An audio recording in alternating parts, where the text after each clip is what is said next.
PTSD is real in medicine. So much so that I believe I have it.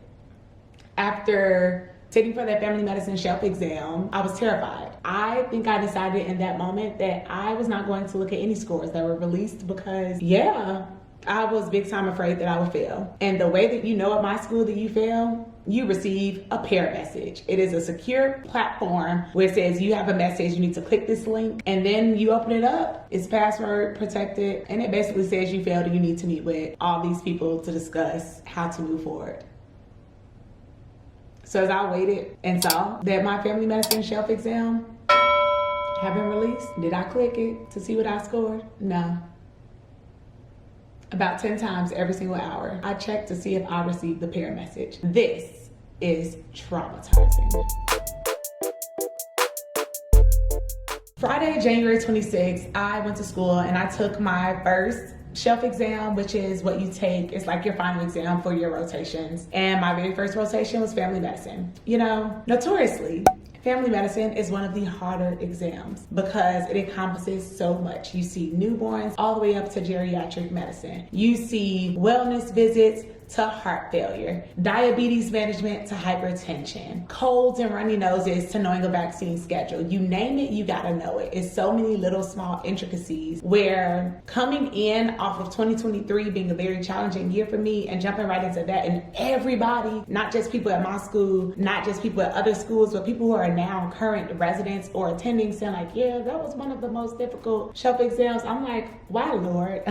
Why be? Why I couldn't start off with what people say are one of the easier ones, like psychology, psychiatry, excuse me. But no, I couldn't. I had to start off with the hardest. So I went in with this mindset of, all right, we're gonna study with my friend once a week. We go to exam, we study every day. We on Zoom for like hours going over questions, explaining them out loud, reading them out loud, going through the answer choices, why this is right, why this is wrong. Trying to get the whole everything, right? I have been off of my anxiety medication for almost 2 months because after being diagnosed with ADHD, attention deficit hyperactivity disorder, I was like, this is fine. Like, it's controlling everything. But once the exam day hit, it was like, nah, dog, what we about to do is pop this propranolol, because the little bitty exam day jitters, they were definitely getting to me. So I get to school and I felt good. I felt great. The train ride to school, I was reviewing some of the MSK things and some of the derm terminology like papule, plaque, knowing that the most common cause of skin cancer because of like sunlight is basal cell carcinoma, or like the most common cause of skin cancer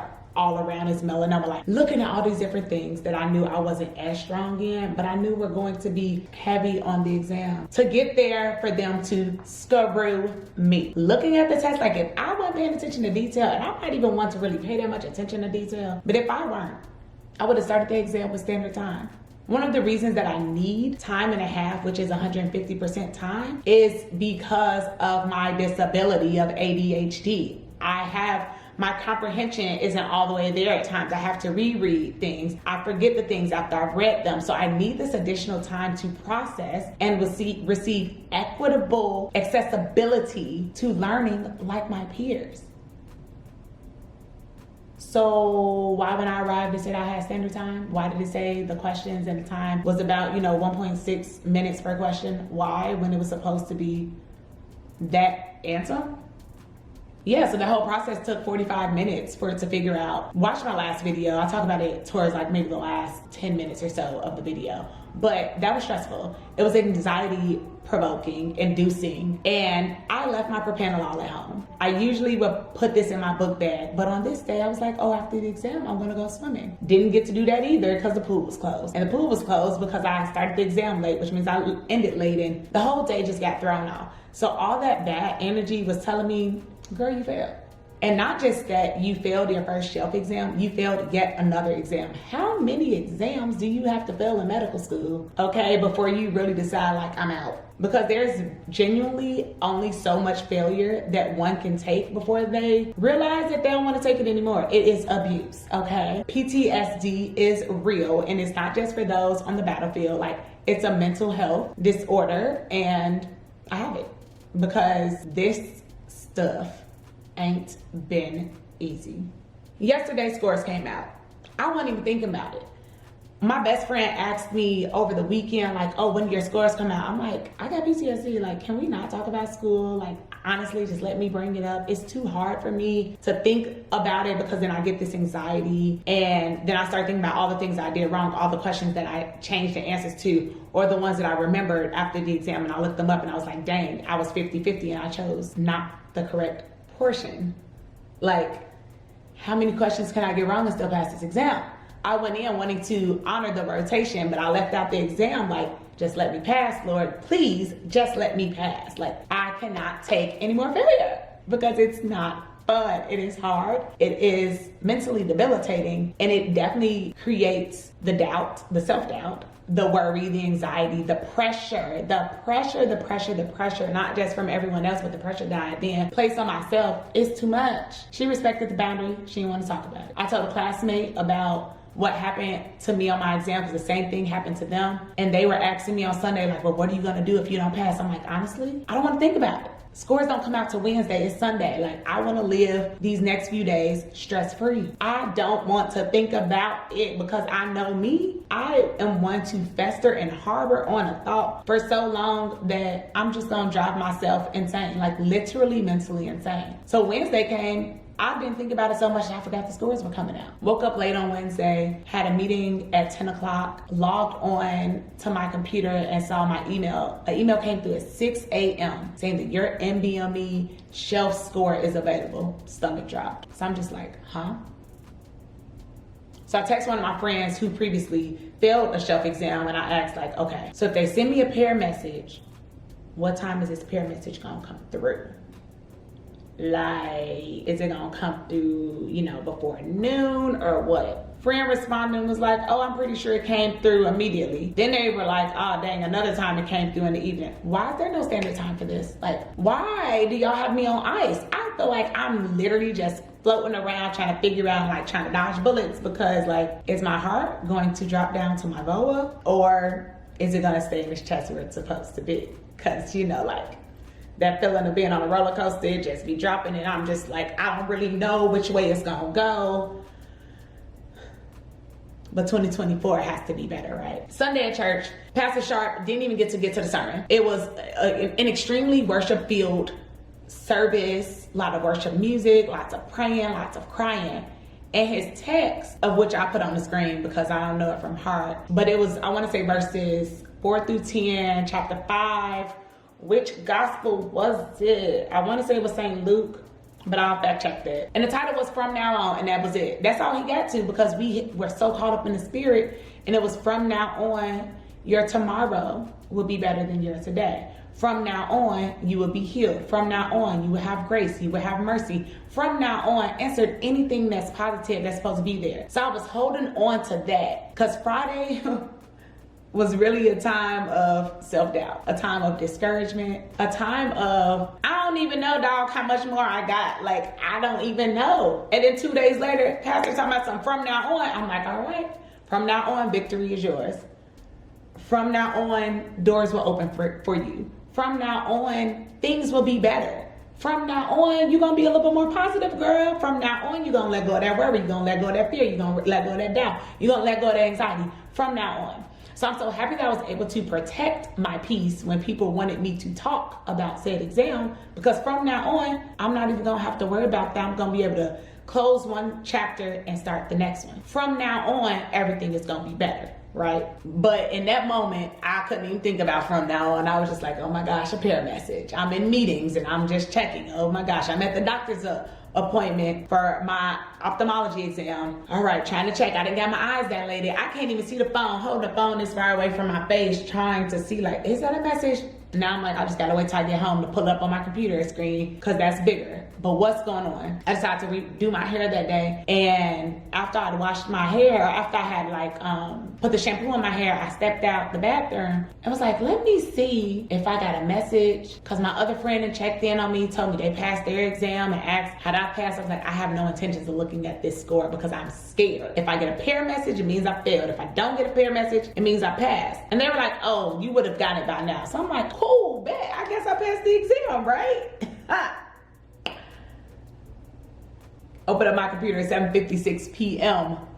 And I had a prayer message that came through at 7:52 p.m. And I was in disbelief. I was shook, literally shooketh. And like, dang, I thought from now on my tomorrow was supposed to be better than my yesterday. Like what? Or my today better than my yesterday. Like my future, my present. I thought, what? I just, and it's the year of acceleration. Like, it's giving, when are the tides going to turn? When will it be my turn to not deal with so much grief academically? Like, when?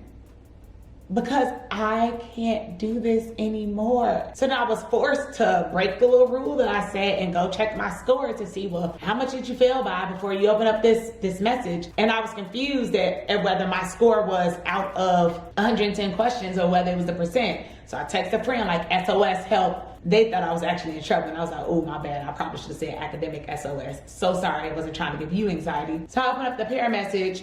Y'all, my school is bogus. That prayer message ain't had nothing to do with my exam. I did not fail my exam, y'all. I passed the freaking exam. And I was scared for no reason. Not me preaching to myself to let go of fear, worry, doubt, anxiety, and that the blink of an eye, the split of a second, all of it came crashing back in. It's this learned behavior that I have to unlearn, that I have to undo, because it is inherent in me at this point, and I need it to go bye-bye, because it is not of Christ, and it does not make me well. It does not make me whole. It actually makes me half of what I am, and I don't like that. I want to be a full me, and live up to my full potential at all times, you know, be chill. That prayer message ain't had squat to do with squat. It was some information I've been knew, and which was actually good information, but I'm also like, can we stop? Because prayer messages are part of the reason why I have PTSD in medicine, because I have received more than one, okay? And anytime I got one, not trying to check a score, I just be like, dang, I thought I passed this time. And so this time, for being my first shelf exam, I literally thought I failed. And that's crazy. But thanks be unto God, I did not fail. The pressures of the exam, of everything that could have went wrong, going wrong, and me starting late and not having another propenolol to pop and just having to rely on my innate ability to progress, to be successful.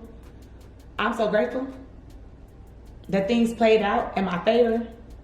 And in the future, I will be sure to pack my phone earplugs, because somebody kept coughing during the exam, and that was definitely a distraction. I'm gonna be sure to pack the propenolol, and the worry and anxiety message that I have on my prayer board, I will be sure to commit it to memory, because I needed to have been reciting those scriptures in that moment. I needed to have been reciting some affirmations that are on my board in that moment to calm my nerves and to just remind myself that I am capable.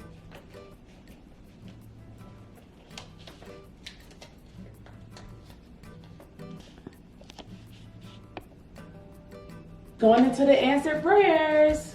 Whether I honored it or not, I passed. And I'm happy, okay? And these are some affirmations I should have been reciting when things look like they were not going my way. I am capable, I am able, I know I can, therefore I will. That right there is powerful. I am patient with myself as I go through this wonderful journey of life. I am worthy, whole, and complete as I am. Like, I needed that on Friday's exam. Whew. And the peace of God, which surpasses all understanding, regard your heart and your minds in Christ Jesus. Philippians 4:7. Therefore, do not worry about tomorrow, for tomorrow will worry about itself. Each day has enough trouble of its own. Matthew 6:34. Do not be anxious about anything, but in every situation, by prayer and petition with thanksgiving, present your request to God. 4:6 Philippians. I have fought the good fight. I have finished the race. I will keep the faith. 2 Timothy 4:7. Everything that I needed to keep me calm when life was feeling like it was going in disarray was right there on that board.